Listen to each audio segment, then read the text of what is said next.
Which plant only grows in the path of a beautiful goddess? It gives you a 1 in 5,000 chance of having good luck, and it represents the Holy Trinity. It's clover. But is it death or dinner? Good morning, sausages. Clover. Is it death or dinner? I hate to disappoint you, but it's perfectly edible. You can eat the whole plant, really.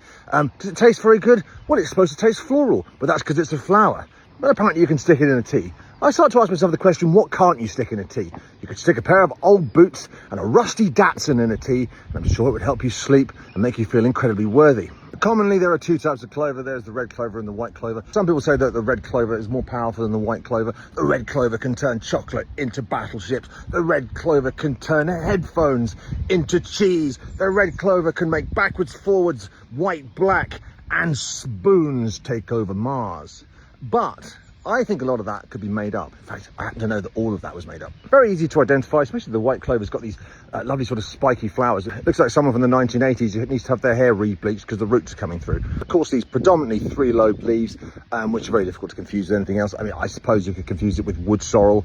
And as usual, here's a list of seemingly unrelated medical conditions that apparently this plant can cure. Joint pain, minor injuries, also phlegm and coughs. I suppose you could cough so hard that you get a minor injury, and therefore you can kill two birds with one stone. Eczema, rashes, sores, kidney function, fluid retention, and a diaphoretic. What on earth is a diaphoretic? A diaphoretic helps you sweat. So on a hot day, if everyone else has got sweaty armpits and they stink and they look disgusting and you're feeling left out, have a mouthful of clover and you can join the party. So what's all this about a beautiful woman walking along causing flowers to grow? Well, there's various goddesses associated with this, but I think it's the Celtic goddess Olwen.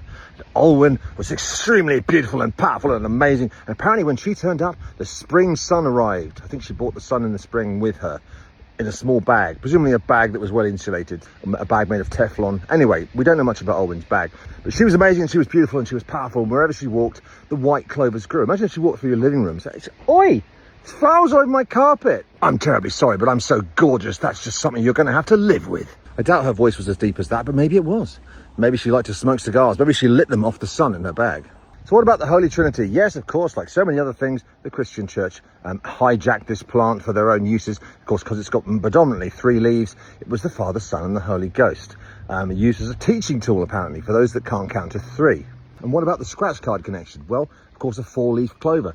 You've got about a 1 in 5,000 chance of finding a four-leaf clover, and if you do, you have good luck. I've never found a four-leaf clover, which explains a lot. And on that crumbling, dusty bookshelf of facts and made-up stuff, have a wonderful day.